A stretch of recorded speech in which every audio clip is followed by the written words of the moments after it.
So in 1999, Y2K was happening. Everyone was speculating that the world was going to end. There was going to be like a rapture or whatever. And what better way to kind of capitalize on all that than to make a fun, scary movie about it with some undertones that try to be provocative, to say the least. Well, what better way to capitalize on that capitalizing than to have the movie be about Arnold Schwarzenegger against the devil? Because, when you're looking thinking about it, by 1999, Arnold Schwarzenegger had faced and defeated almost every kind of villain imaginable. He was against aliens, machines, terrorists, family, kids. There was only one thing that Arnold Schwarzenegger needed to battle, and that was the most evil supernatural entity of all. Arnold Schwarzenegger in this, he delivers what is probably his best performance. I haven't seen very much of Arnold Schwarzenegger's films after his run as California governor. But, before his complete transition into politics, I would say that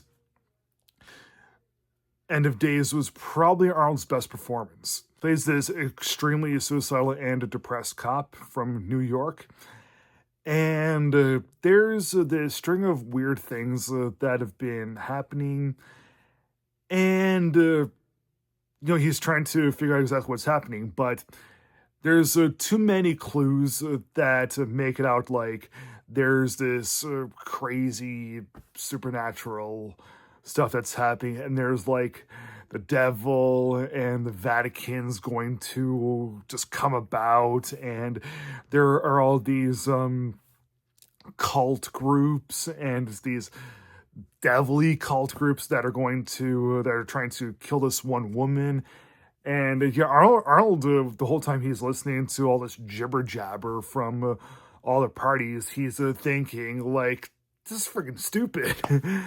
But the more he reads into what's happening, and the more he witnesses some things for himself, it takes him a while, but eventually he does end up seeing for himself just how wild everything actually is. The woman that is being targeted for everything, she's played in the movie by Robin Tunney.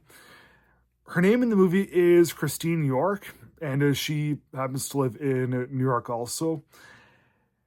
She was born to be the one to bear Satan's child.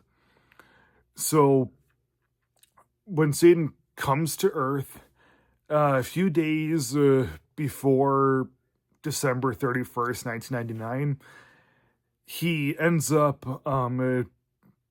inhabiting the body of this pretty rich New Yorker who's played by Gabriel Byrne. Thing is, Christine has been suffering these extremely realistic visions about Gabriel Byrne and some seductions. The closer the year 2000 comes, the more extreme and the more realistic each of these visions end up getting. So, there's Arnold Schwarzenegger, and Kevin Pollak is his best friend and his partner on the whole thing. As they're looking into everything, and there's all these different cults that are joining in, and like seeing more of Gabriel Byrne's things. And when all that stuff comes together, and we have these big chase scenes, and we have these big shootouts, and these massive horror explosions, I thought that was kind of a blow to the film, because it seemed like they were trying so hard to make the scariest film since The Exorcist, or Texas Chainsaw Massacre.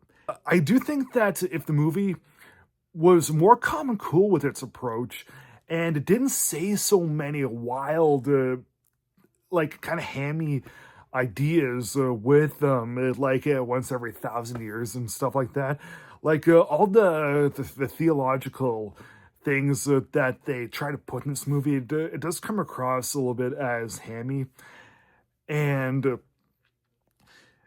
I think that if they were to have Satan's spirit just take over the body of this dude who's Gabriel Byrne, and have him be more subtle and sinister, and not have all of these wild factions from either side battling one another. If they didn't have so much of that, then the movie would have been good. It would have been more tolerable, and the movie itself would have been completely less hated altogether. The movie really tries with a heavy hand, with an iron fist, to not only scare the viewer to death, but really give it such shock value.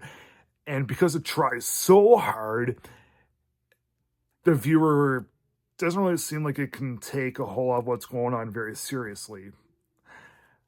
I'll admit there were some good aspects to the film. As I said, Arnold Schwarzenegger was good. Like some of the ideas in terms of like some of the plot points, like there's this one priest and Rod Steiger. I thought that he was well put in the film.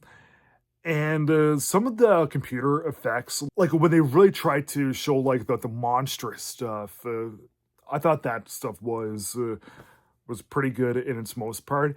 And it does kind of elevate a pretty hokey film into something that would be good in somebody else's hands. When we see this film, yes, this movie isn't very good, but you can see a really good film buried underneath everything. The movie is so hokey that there's probably people out there that would classify End of Days as being a movie that's so bad it's good. So I feel like giving End of Days from 1999 2.5 stars out of 4. Thanks for watching. Please like, subscribe, comment, and I'll see you again next time.